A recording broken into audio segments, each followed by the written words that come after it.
Me 38 vota pro, asnjë kundër dhe një abstenim, Kuvendi Komunal i Prishtinës ka votuar të ejtën mbartjen e mjeteve vetanake prej 28 milion euro, nga viti 2024 në vitin 2025. Por para votimit në seancën e jashtëzakonshme pati debat të ashpër mes pozitës e opozitës.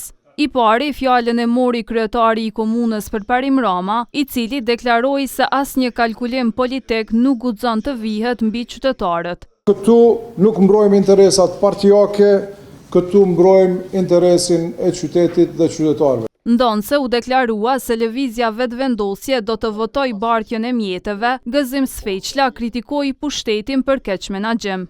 Vetë fakti që jemi sot këtu është dëshmi e marrëzisë politike dhe ligjore të Përparim Ramës.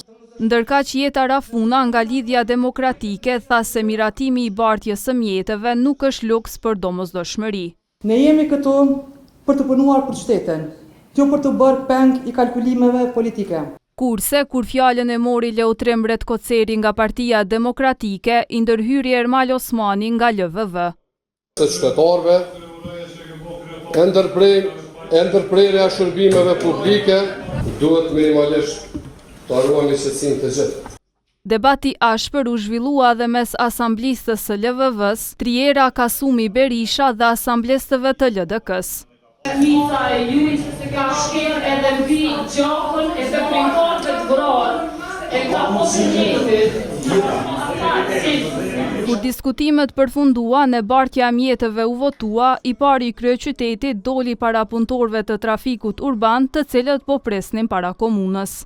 Presim nga Ministri i Financave në detyrë që të hapë këtë mundësi që t'i bëjmë pagesat të gjithë operatorëve. Punëtorët e trafikut urban protestën, të cilën e filluan të hënën, thonë se do ta vazhdojnë deri në ekzekutimin e pagave.